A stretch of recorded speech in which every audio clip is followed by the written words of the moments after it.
Hey भैया बहनों, you're most welcome to the class. Today we are going to study the topic noun gender. So let us see. Noun gender. The word in Hindi we use for this term is ling. There are four kinds of gender. There are four kinds of gender. The first is masculine gender. The second is feminine gender. The third is common gender. And the fourth is neuter gender. There are four kinds of gender. The first is masculine gender. The second is feminine gender. The third is common gender. And the fourth is neuter gender. Masculine gender, it is used to denote a male person. It is used to denote a male person. For example, boy, brother, cock, dog, etc. The second is feminine gender. It is used to denote a female person. For example, girl, sister, hen, bitch, etc. The third kind of gender is common gender. It is used to denote both male and female persons. For example, teacher, friend, a student, etc. And the fourth kind of gender is neuter gender. Neuter gender, it is used to denote lifeless objects.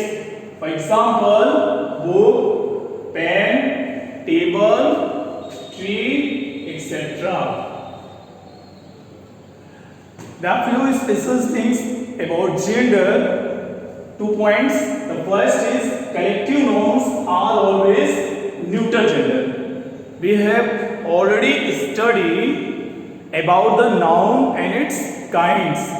There are four kinds of noun: proper, common, collective, material and abstract. The third term of noun, collective nouns, for example, class, bunch, army, etc.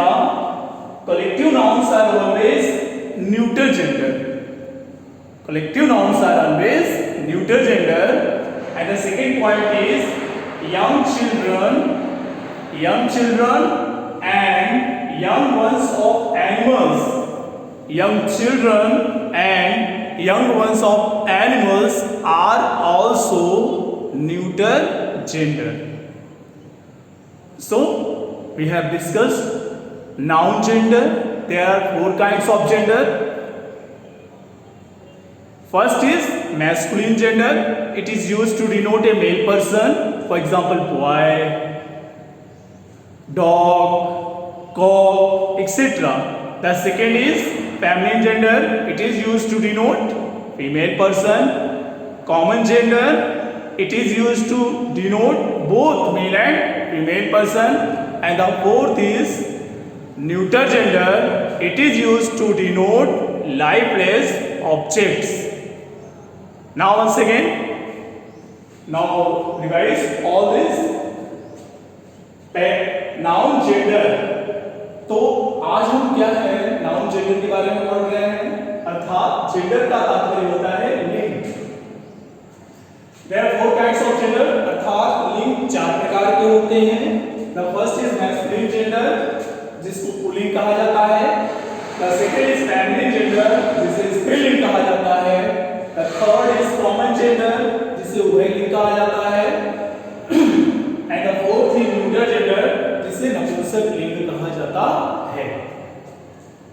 Masculine gender, it is used to denote male person. Male person अर्थात पुरुष जाति का बोध कराने के लिए. Masculine gender पुरुष जाति का बोध कराते हैं. जैसे boy अर्थात लड़का, brother भाई, cock मुर्गा, डॉग कुत्ता, ये सारे वर्ड से मेल अर्थात पुरुष जाति का बोध होता है। फेमिनिन जेंडर,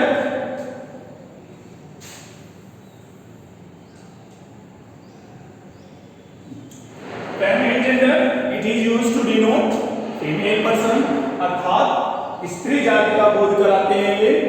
जैसे गर्ल, सिस्टर, हैन, बिच।